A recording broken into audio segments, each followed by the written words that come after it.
नमस्कार, पैसा बोलता है में फिर से आपका स्वागत है। जब भी मैं किसी महफ़िल में जाता हूँ या गैदरिंग में जाता हूँ, तो युवक मुझसे कभी ये बोलते हैं, क्या बेहतर है, नौकरी करना बेहतर या बिज़नेस करना बेहतर है? इसका सीधा-साधा जवाब नहीं है। ये निर्भर करता है कि आपका फैमिली का क्या स्थिति है। अगर आपके पिताजी और माँ या दादा-दादी, नाना-नानी स्टेबल इनकम से हैं, आपके पास घर है, तो आप बिज़नेस में रिस्क ले सकते हो। लेकिन अगर उनका जीवन आपकी आमदनी में निर्भर है, तो आप उतना रिस्क नहीं ले सकते हो। लेकिन जो मैं देख रहा हूँ दक्षिण में और अब उत्तर में भी ये चिंताजनक है। जो बुजुर्ग हैं, जो आपके पिता हैं या दादा हैं, बहुत मेहनत करके एक बिजनेस खड़ा करते हैं। लेकिन जो युवा हैं, जो 20 साल, 25 साल के लड़के हैं या 30 साल के लड़के हैं, ये बिजनेस नहीं देखते हैं। वो बोलते हैं बिजनेस गंदा है, बहुत टेंशन है और एक आईटी जॉब के लिए जाते हैं और आईटी एक ग्लैमरस अच्छा जॉब है जहां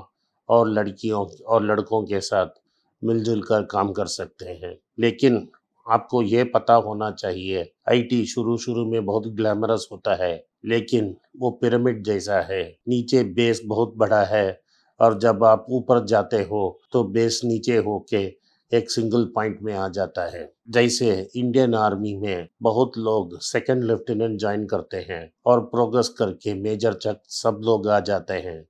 लेकिन मेजर से ऊपर जाना बहुत मुश्किल काम है और बहुत सारे लोग मेजर के पोस्ट में ही रिटायर हो जाएंगे। आईटी का पोजीशन वो भी ऐसा है जहाँ शुरू में आपको अच्छा तनख्वाह मिलेगा, अच्छा खासा नौकरी मिलेगा, एसी में रख सकते हैं, तो आप पैसा खर्च कर सकते हैं। लेकिन जब आप मिडिल एज तक पहुंच जाओगे, तो तनख्वाह इतना ऊपर नहीं बढ़ेगा। जो भी अमेरिका या यूरोप जाएगा, उधर भी मिडिल क्लास का लाइफ ही मिलेगा। लेकिन जो इंफ्रास्ट्रक्चर है, उस सबको देखकर, उस मोह में आकर हम उधर सेटल हो जाएंगे। लेकिन सत्य ये है कि अगर अपने दादा और पिताजी का बिजनेस ठीक से चले तो जो पैसा और धन शोहरत उससे जिससे आपको मिलेगा उतना किसी और बिजनेस से नहीं मिलेगा।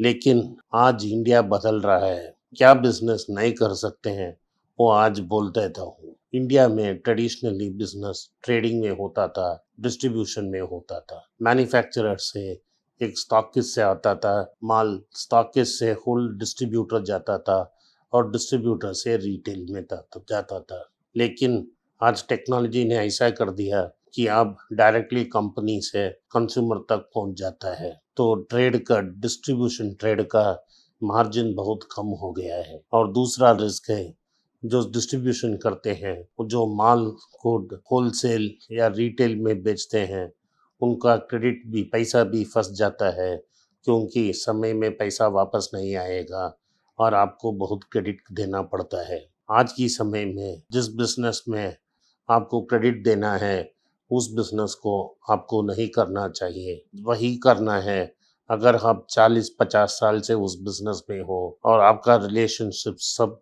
मजबूत है, तो आप आपके रिश्तों से पैसा आप वसूल कर सकते हो। लेकिन जो नया डिस्ट्रीब्यूशन में आएगा, उसका नुकसान होना ही है, क्योंकि मार्जिन नहीं है। जो भी अच्छा दुकान, किराना दुकान चला रहे हैं, उनका प्रॉब्लम ये है कि उनका कंपटीशन फ्लिपकार्ट या अमेज़न या अदर बिग बास्केट जैसा ग्रोसरी स्टोर से हो रहा है। जो मेडिकल ट्रेड में है, तो उनको ये हो जाता है फार्मेसी, 1mg ऐसा कंपनी डायरेक्टली मार्केट में आके कंज्यूमर को भी दे देते हैं और डिस्ट्रीब्यूशन भी एंटर अंदर आ चुके हैं और डायरेक्टली वो रिटेल को भी दे रहे हैं। ये सब डिस्ट्रप्शन टेक्नोलॉजी और इंटरनेट के कारण हो रहा है। इस बिजनेस में आप अंदर नहीं जा सकते हैं। अगर आपके 30-40 साल का रिश्ता का जमा पूंजी नहीं है, तो आप इस बिजनेस से बाहर आना ही अच्छा है। लेकिन जब आप नया बिजनेस शुरू कर रहे हो, तो आपको ये ध्यान में रखना चाहिए, जो भी बिजनेस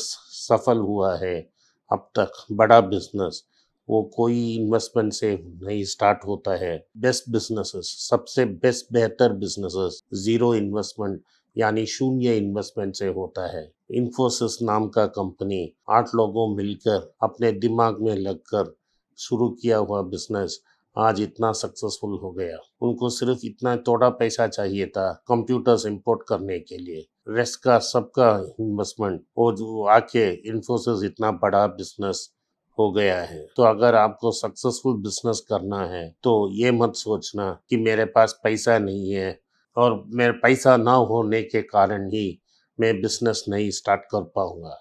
आप लोगों ने न्यूज़ में भी देखा होगा, चेन्नई से एक कंपनी फ्रेश वर्क का लिस्टिंग नास्डेक में हुआ है। उस कंपनी को स्टार्ट करने वाले दो लोग गिरीश मातृभूतम और शान कृष्ण स्वामी दोनों एक साधारण इंजीनियरिंग कॉलेज में पढ़े थे, बड़े इंजीनियरिंग कॉलेज में नहीं पढ़े थे। दोनों जोहो नाम का एक कंपनी में काम कर रहे थे। दोनों के पास पैसा नहीं था। वो दो लोग और जो लोग मिला के 8 लोग मिला के फ्रेश वर्क नाम का कंपनी शुरू किया।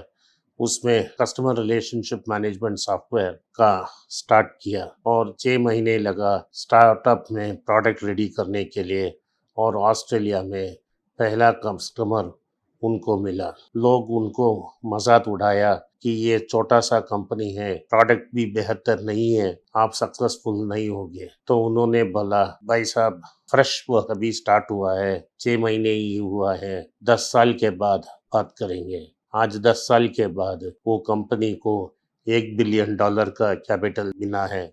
$1 बिलियन का कैपिटल माने 7,500 करोड़ रुपया और उनका वैल्यूएशन सेवरल बिलियन डॉलर्स हो गया है। उस कंपनी ने 500 एम्प्लॉई को करोड़पति बना दिया। जो एम्प्लॉई पहले आए थे उनको स्टॉक ऑप्शन जरिए उनको बिजनेस में पार्टनर बनाया गया।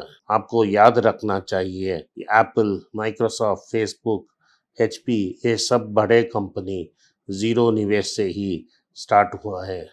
अगर आपके पास एक अच्छा आइडिया है तो आप भी सक्सेसफुल हो सकते हो। धन्यवाद। जय हिंद। नमस्कार, मेरा नाम आनंद श्रीनिवासन है और मैं एक पर्सनल फाइनेंस कंसल्टेंट हूँ। मैं 2 यूट्यूब चैनल चलाता हूँ पर्सनल फाइनेंस के बारे में। एक मनी पेज तमिल में है। मेरे बहुत से दोस्त बोले कि मैं हिंदी में एक चैनल शुरू करूं, तो मैंने एक पैसा बोलता है नाम का एक हिंदी चैनल शुरू किया है। मैं पर्सनल निवेश के बारे में ही बात करूंगा। आप उसको सब्सक्राइब करें, अपने दोस्तों को शेयर करें। अगर आप हिंदी नहीं जानते हैं तो पैसा करें। जो आपके दोस्त हिंदी जानते हैं उनको सब्सक्राइब करने के लिए आग्रह करें। धन्यवाद। नमस्कार।